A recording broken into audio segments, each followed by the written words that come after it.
Good morning, students. Last day discuss about the geography chapter number 1. The title of chapter number 1 is resources. Last हम लोगों ने resource chapters में कुछ important topics के बारे में डिस्कस किया था and discuss about today types of resources. There are the different types of resources in our environment. Because resource is the permanently things in our around the insides and outside area, that things are very important and valuable for us. So the resource are compulsory and important for every person. And resource, the classification of resources are the different categories. There are the different types of resource in natural, human made and human. यहाँ पर आपको resource के बारे में आपको हम लोग discuss कर चुके थे. रिसोर्स, कुछ रिसोर्सेज संसाधन ऐसे होते हैं जो हमें प्रकृति के द्वारा प्राप्त होते हैं, कुछ मानव निर्मित होते हैं जो मानव के द्वारा बनाए जाते हैं, और कुछ रिसोर्स हैं संसाधन मानव स्वयं में एक रिसोर्स है, क्योंकि वो भी हमें कहीं ना कहीं हमारे लिए लाभदायक होता है. तो यहाँ पर हम लोग आज जो जिस टॉपिक के बारे में डिस्कस कर रहे हैं वो रिसोर्स है, और आज हम लोग क्लासिफिकेशन ऑफ रिसोर्स के बारे में डिस्कस करेंगे. Resource are generally classified into three categories. The natural, human made and human. Natural resource से मतलब होता है जो प्रकृति के द्वारा हमें निःशुल्क उपहार के रूप में प्राप्त हुए हैं, क्योंकि प्रकृति जो हमें चीज़ देती है उसमें हमसे उसके बदले में हमें कोई भी ट्रांजैक्शन नहीं करना पड़ता है, सारी चीज़ें हमें फ्री में मिलती हैं. मानव निर्मित में क्या होता है कि नेचुरल जो थिंग्स होती हैं उनको हम लोग एक्सेप्ट करके और उनमें मॉडिफिकेशन करके मानव के द्वारा उनको निर्माण किया जाता है. और तीसरा आपका रिसोर्स आता है जिसको हम बोलते हैं मानव. मानव एक स्वयं में ही एक रिसोर्स है, एक संसाधन है जो दूसरे के प्रति अपने कार्य प्रणाली को करता है और उसके रूप में इसका प्रयोग किया जाता है. क्योंकि बहुत सारी जितनी भी आपकी एक्टिविटीज़ होती हैं वो सब मानव के द्वारा की जाती है. तो मानव यदि संसाधन नहीं होता तो मानव के द्वारा बनाई कैसे जाती है. तो फर्स्ट आपका नंबर है natural resource. Natural resources that are drawn from nature, यानी कि रिसोर्स आपका संसाधन जो नेचर से बनाया गया है, and used without much modification, जिसको हम बिना मॉडिफिकेशन किए, उसमें हम कोई भी मॉडिफिकेशन नहीं करते, कोई परिवर्तन नहीं करते, बिना परिवर्तन किए हुए हमें प्राप्त होता है. This is called the natural resources.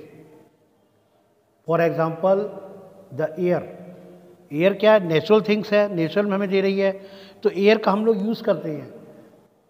Air we breathe, हम लोग सांस लेने के लिए एयर का उपयोग करते हैं. The water in our reverse, water है, ये जल हमें प्राप्त हो रहा है प्रकृति के द्वारा.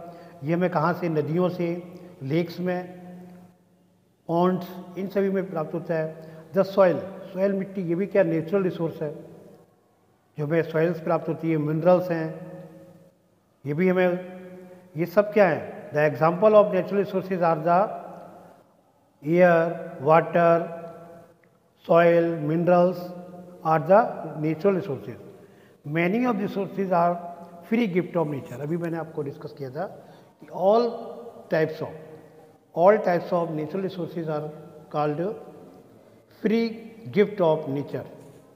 ये सारे फ्री गिफ्ट ऑफ नेचर है। फ्री गिफ्ट ऑफ नेचर निःशुल्क उपहार में दिए गए हैं। Many of the resources are free gift of nature and can be use directly in some cases. और इनको डायरेक्टली, इनका जो प्रयोग हम लोग कर सकते हैं डायरेक्टली। डायरेक्टली का मतलब विदाउट मॉडिफिकेशन किए। एयर का हम लोग डायरेक्ट करें ऐसा तो नहीं किसी के द्वारा हमको उसको दिया जा रहा हो, क्योंकि हमें हमारी प्रकृति में हमारे सराउंडिंग्स में एयर है, उसको हम किसी की without foundation free of cost और फ्रीली बिल्कुल इंडिपेंडेंट होकर इसको हम एक्सेप्ट कर रहे हैं। In some cases tools and technology may be needed to use a natural resources in the best possible way. लेकिन हाँ ये है कि कुछ केसेस, कुछ इसमें केसेस ऐसे हैं जो टूल्स यानी किसी औजारों के द्वारा या टेक्नोलॉजी तकनीकी के द्वारा उनको आवश्यक करने के लिए हम प्रयोग करते हैं नेचुरल प्राकृतिक रिसोर्सेज को इन द बेस्ट पॉसिबल वे के लिए। अब ये हम कैसे करते हैं नेचुरल के? अभी आपने एयर वाली बात आई थी, तो आपने देखा होगा कि जब कोई भी पेशेंट्स होता है जिसको ब्रीथिंग करने में प्रॉब्लम्स होती है, उस कंडीशन में उसको क्या किया जाता है? टेक्नोलॉजी या टूल्स के माध्यम से उसको सांस देने के प्रयास किया जाता है। ऑक्सीजन होती नहीं होती है, जबकि ऑक्सीजन हमारे पूरे इसमें हुई हुई है, लेकिन उसको स्टोर करके एक टेक्नोलॉजी के माध्यम, एक टूल्स की सहायता से और तकनीकी के कॉम्बिनेशन से उसको दिया जाता है। तो ये हमारी बेस्ट पॉसिबल वेज है। Natural resources are classified into, यहाँ पर नेचुरल रिसोर्सेज को भी क्लासिफिकेशन किया गया है, क्योंकि यहाँ पर जब हम क्लासिफिकेशन करते हैं तो वो क्लासिफिकेशन में natural resources are classified into different groups. अलग अलग ग्रुप्स में उनका डिस्ट्रीब्यूशन किया गया है। इसमें depending upon their level of development. Level of development, क्योंकि यहाँ पर जो लेवल ऑफ डेवलपमेंट है उसके आधार पर, मतलब जो विकास के आधार पर, यूज़ के प्रयोग के आधार पर, ऑर्गेन के आधार पर, स्टॉक जो हमारा भंडार होता है उसके आधार पर, और डिस्ट्रीब्यूशन यानी वितरण के आधार पर अलग अलग प्रकार से ये कैटेगरीज डिवाइड की गई हैं, ग्रुप्स बनाए गए हैं। उनके आधार पर जो क्लासिफिकेशन होता है वो क्लासिफिकेशन किया जाता है। क्योंकि यहाँ पर जो क्लासिफिकेशन है वो there are the different basis. On the basis of their development and use resources can be classified into two groups. अगर हम विकास, डेवलपमेंट और यूज प्रयोग के आधार पर देखा जाए, यानी विकास और प्रयोग के आधार पर अगर हम क्लासिफिकेशन इसका करते हैं, तो ये में there are the two types. कौन कौन सा? Actual resources and potential resources.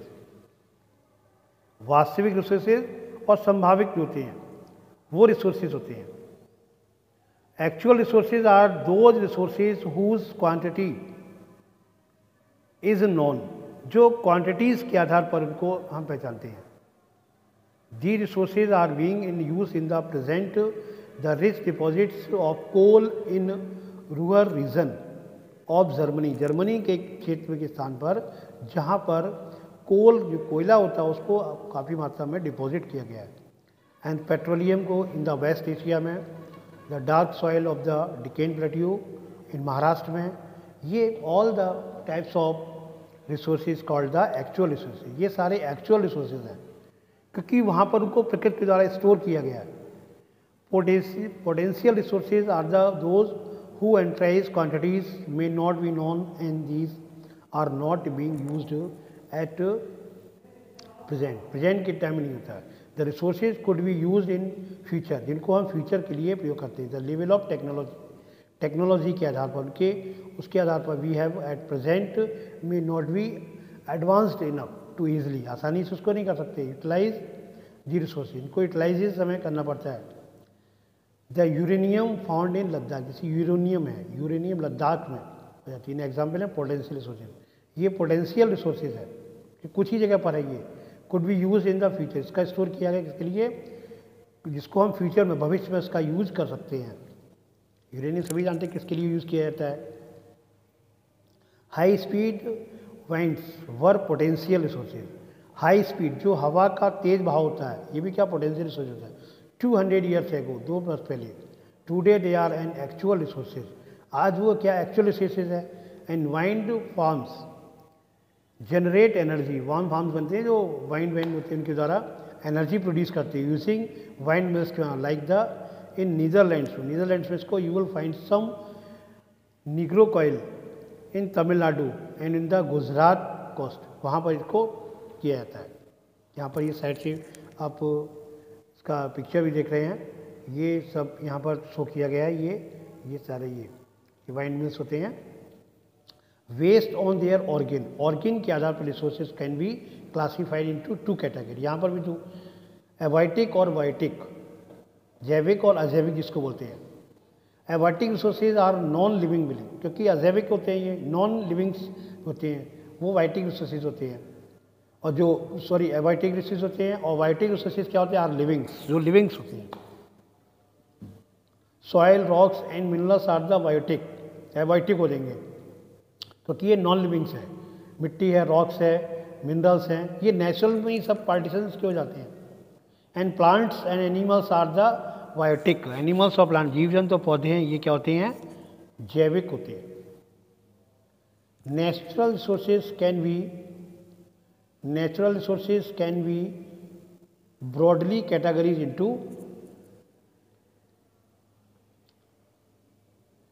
into 2 types, renewable और नॉन रिन्यूएबल। क्योंकि यहाँ पर नेचुरल रिसोर्सेज को 2 टाइप्स में वहाँ वो कैटेगरी डिवाइड करी गई थी, लेकिन वास्तव में जो कैटेगरीज होती है वो देयर आर 2 टाइप्स, रिन्यूएबल और नॉन रिन्यूएबल। अब क्योंकि जो रिन्यूएबल होते हैं, रिन्यूएबल का मतलब होता है जो नेचुरल के द्वारा मिलते हैं वो रिन्यू होते रहते हैं, और नॉन रिन्यूएबल जिनको हम पुनः उनका नवीनीकरण नहीं कर सकते हैं।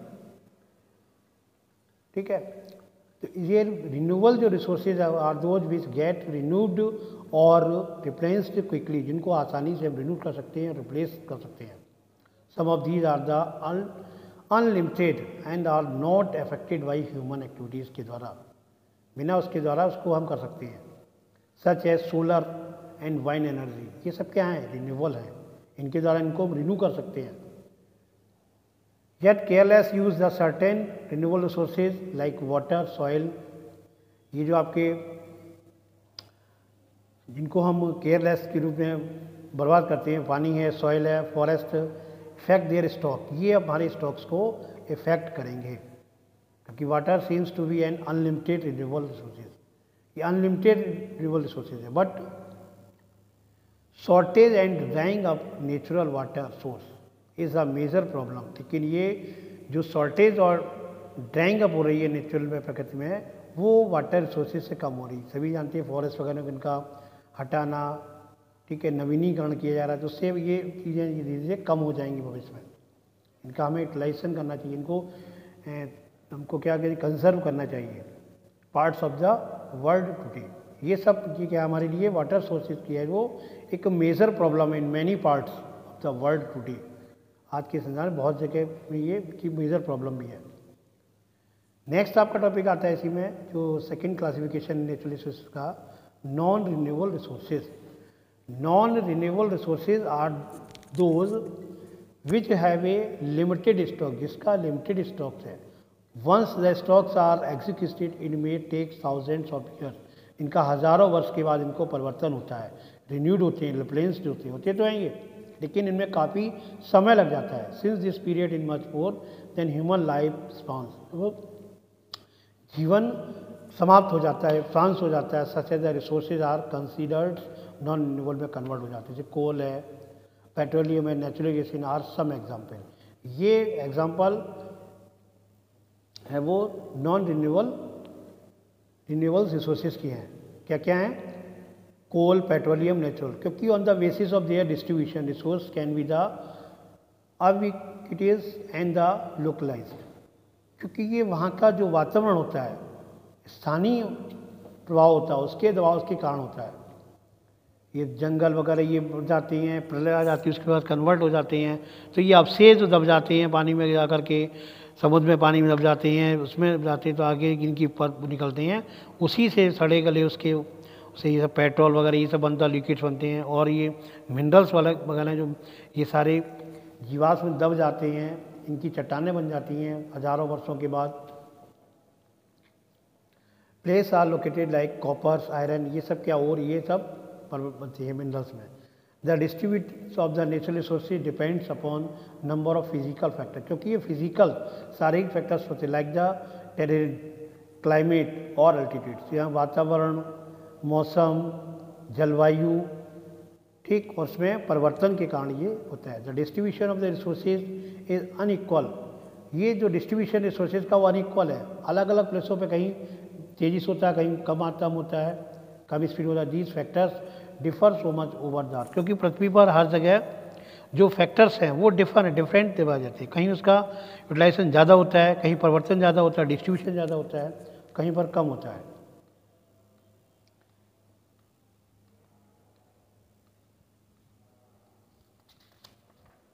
तो आज और नेक्स्ट आपका आता है ह्यूमन मेड रिसोर्सेज, क्योंकि ह्यूमन मेड इस नेचुरल रिसोर्स का अर्थ सेकेंड में बताया था आपको, ह्यूमन मेड रिसोर्सेज मानव निर्मित साधन। Sometime natural resources substance become resources only when their original form has been change, original form से चेंज होते हैं, और वो चेंज करने में किनका हाथ होता है, ह्यूमन मेड, यानी मानव के द्वारा उसको परिवर्तन करके बनाया जाता है। जैसे आयरन ओर है, was not a resource until people learn to extract iron from it, क्योंकि इससे और भी चीज़ें बनाई जाती हैं। People use natural resources to make buildings, bridge, roads, machinery and vehicles, ये सब क्या मैन मेड्स हैं, ये किसकी विचार the known as the human made resources. इसमें technology is also a human made resources, technology है वो भी ह्यूमन मेड रिसोर्सेज है, ह्यूमन के मानव के द्वारा ही इसको निर्मित किया गया है टेक्नोलॉजी की। So people like use natural resources to make human made resources, इसलिए लोग, लेकिन विदाउट नेचुरल रिसोर्सेज के ह्यूमन मेड रिसोर्सेज तैयार नहीं हो सकते हैं, ये मुनन का, क्योंकि नोबडी इन अंडरस्टैंडिंग, क्योंकि हम इसको बिना उसके नहीं समझ सकते हैं। और नेक्स्ट आपका थर्ड नंबर आता है आपका, क्योंकि यहाँ पर हमने देखा कि नेचुरल रिसोर्सेज जो प्रकृति के द्वारा हैं और ह्यूमन मेड है जो मानव के द्वारा तकनीकी के माध्यम से या इनके द्वारा जो कई डिस्कवरीज होती हैं, इन्वेंशंस होते हैं, ये सब क्या हैं, ये मानव निर्मित रिसोर्सेज कहलाते हैं। अब थर्ड आता है आपका ह्यूमन रिसोर्स, क्योंकि मानव एक स्वयं में संसाधन है। People can make the best use of nature to create more resources, क्योंकि मानव के नहीं स्वयं एक प्रकृति का एक बेस्ट, जिसको कहा जाए क्रिएशन ऑफ मोर रिसोर्सेज है, when they have the knowledge, क्योंकि उसके पास ज्ञान है, स्किल्स, कौशल से, एंड टेक्नोलॉजी, तकनीकी है, उस यानी ज्ञान, तकनीकी और कौशल के माध्यम से उसने स्वयं में उसके होने के होता है, इसलिए वो क्या एक रिसोर्सेज है। That is why human beings are special resources, क्योंकि यहाँ पर ये कहा जाए तो मानव वास्तव में एक स्वयं में एक स्पेशल रिसोर्सेज है। People are human resources, education and health help to make people a valuable resources, क्योंकि शिक्षा और हेल्थ, स्वास्थ्य, दोनों ही मेकिंग इन लोगों को वैल्यूएबल रिसोर्सेज यानी एक आवश्यक संसाधन बनाते हैं। Improving the qualities of people skills so that they are able to create more resources is known as the human resource development, क्योंकि जो वैल्यूएबल पर्सन उनकी improving the quality of people's skills so that they are able to create more resources is known as human resources development, क्योंकि improving qualities जो लोगों के कौशल की जो qualities होती है, किस्म होती है, वो इम्प्रूविंग, उसको इम्प्रूवमेंट होता है, इसीलिए they are the able to create more resources, वो अधिक से अधिक संसाधन के रूप में प्रयोग किए जाते हैं, जिसको ह्यूमन रिसोर्स डेवलपमेंट के नाम से जानते हैं। तो ये आज हमारा लोगों का टॉपिक यहीं पर ये समाप्त होता है। इससे रिलेटेड कुछ और आपका टॉपिक रह गया है, उसके बारे में हम लोग डिस्कस नेक्स्ट ही करेंगे, और इस चैप्टर्स को आप लोग प्रॉपर फॉर्म में इसको रिवाइज करें। Thanks, have a good day.